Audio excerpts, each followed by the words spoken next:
Halo, Assalamualaikum warahmatullahi wabarakatuh. Welcome back to my channel. Apa kabar semuanya teman-teman? Semoga sehat selalu. Jadi di video kali ini aku nggak mau kasih video tutorial ataupun vlog jalan-jalan. Jadi di video kali ini aku mau kasih lihat teman-teman standar hidup di Jepang berhubungan dengan peraturan pemerintah Indonesia yang terbaru. Jadi per tanggal 1 Januari 2025, pemerintah Indonesia akan menaikkan PPN dari 11% ke 12%. Hari ini aku mau tunjukkan standar hidup orang Jepang dengan PPN 10%. Dengan PPN 10%, bagaimana kita bisa hidup dan berapa pendapatan rata-rata orang Jepang dan berapa pengeluaran rata-rata yang wajib dikeluarkan di Jepang. Oke, ikuti video aku terus. Dengan beban PPN sebesar 10% di semua lini, tapi masyarakat di Jepang masih sangat mampu untuk membeli mobil.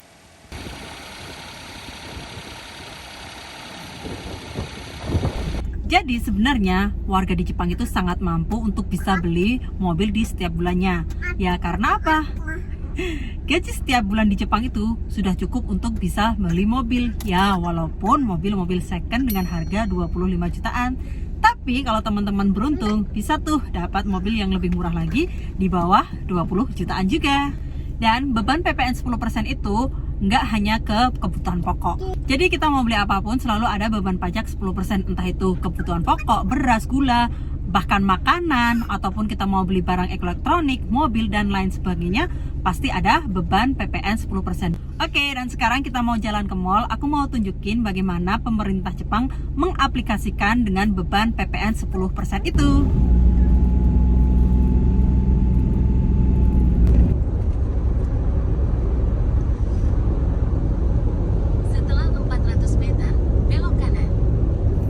Oke teman-teman, ini kita udah sampai di salah satu mall yang deket rumah aku. Pertama kita mau ke Daiso dulu. Jadi Daiso sendiri adalah toko yang menjual berbagai macam barang dengan harga 100 yenan atau sekitar 10.000 rupiahan. Tapi ada juga yang lebih dari 100 yen, seperti chopper ini harganya 300 yen dengan pajak 330 yen. Dan ini yang lainnya teman-teman bisa lihat semuanya ada pajak 10%. Untuk barang yang nggak ada tag harganya itu harganya 100 yen. Jadi kalau sama pajak harganya jadi 110 yen. Jadi ini belanjaanku di Daiso. Jadi aku beli total 5 barang, 100 kali 5 jadi 500 yen plus pajak jadi 550 yen atau sekitar 56.000 rupiah.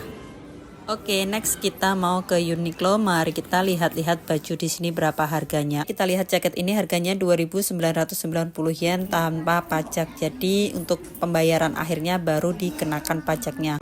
Dan kebetulan hari ini tuh banyak banget diskonannya bertepatan dengan akhir tahun 2024 menuju ke 2025. Dan sekarang aku mau ke toko second handed. Jadi kalau mau beli yang baru itu terlalu mahal, jadi ada option kita bisa beli barang-barang second handed kayak gini. Atau kalau di Jepang kita sebutnya cuko. Oke, pertama mari kita lihat baju-bajunya. Di sini semua itu barang-barang second ya. Walaupun barang second kalau kita beli tetap ada pajak 10%-nya. Atau mainan anak-anak seperti ini juga second dan juga ada pajak 10%-nya. Lanjut kita ke barang elektronik kayak mesin cuci, ini juga ada pajak 10%-nya, dan ini juga ada microwave juga ada pajak 10%-nya. Jadi semua barang di sini walaupun second tetap dikenakan PPN sebesar 10%. Sini aku juga nemu hand blender kayak gini. Lumayan murah banget. Jadi kalau baru itu harganya sekitar 2.000-an atau 200 ribuan. Ini second hand blender masih bagus, cuma harga 980 sama pajak 1078. Jadi sekitar 110 ribuan.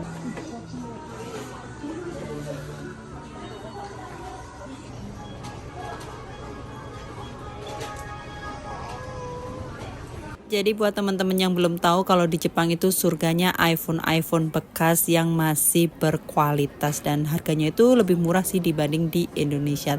Ini sebagai contoh ada iPhone 13 Pro Max sama pajaknya itu sekitar 10.500.000-an ya. Oke, sekarang aku mau tunjukkan untuk harga-harga kebutuhan pokok seperti beras, buah, telur, sayur dan makanan lainnya.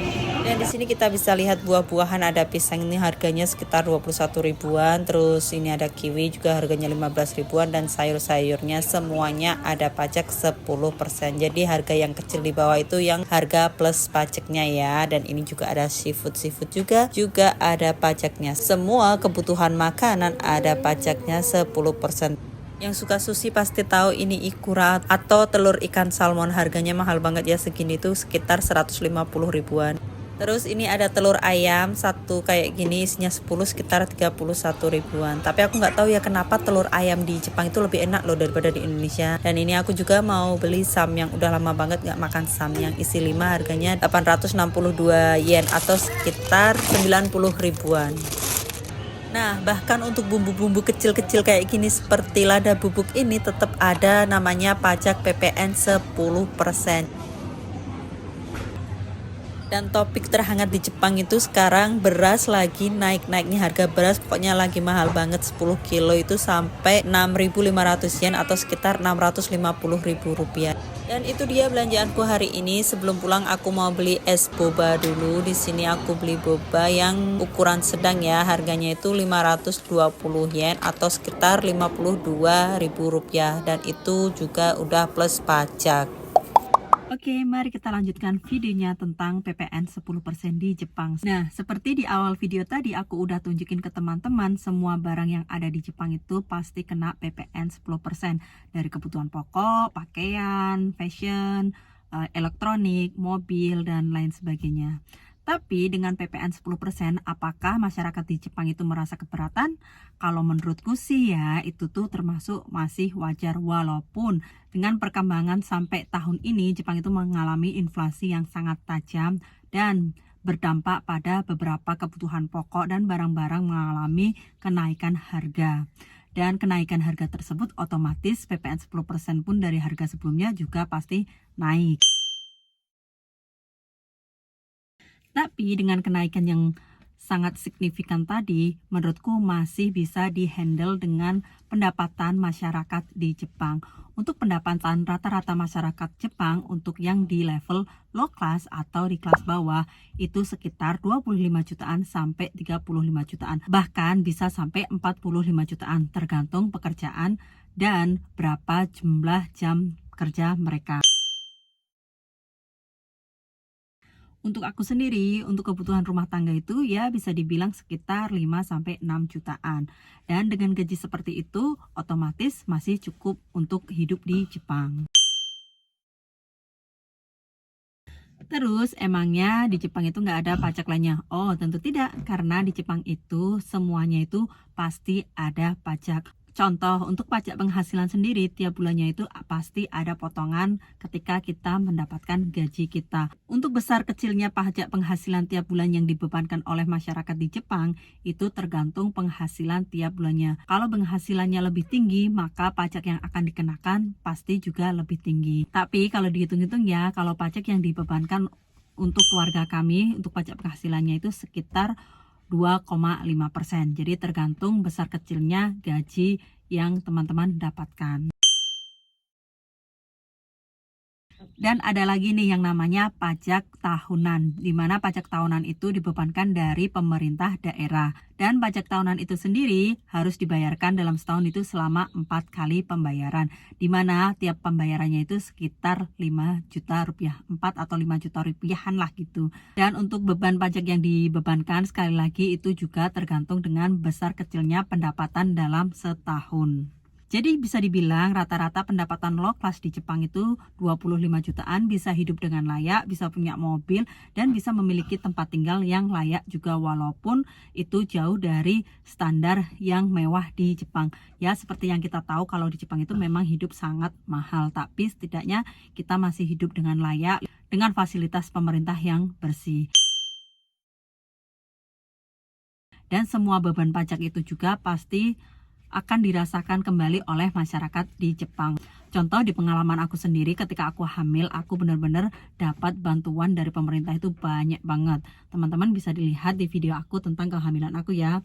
Tapi sedikit bocorannya, aku dulu selama kehamilan sampai melahirkan, bisa dibilang tuh aku dapat tunjangan itu sekitar 80 juta rupiah. Dimana kalau pas lahiran itu ketika uang lahirannya itu masih sisa bantuannya, maka akan dikembalikan ke kita juga. Jadi kalau menurut teman-teman nih, dengan pendapatan rata-rata di Jepang untuk low class sekitar 25-30 jutaan rupiah, dan dengan beban PPN sebesar 10% dan biaya hidup yang cukup mahal, apakah worth it untuk tinggal di Jepang?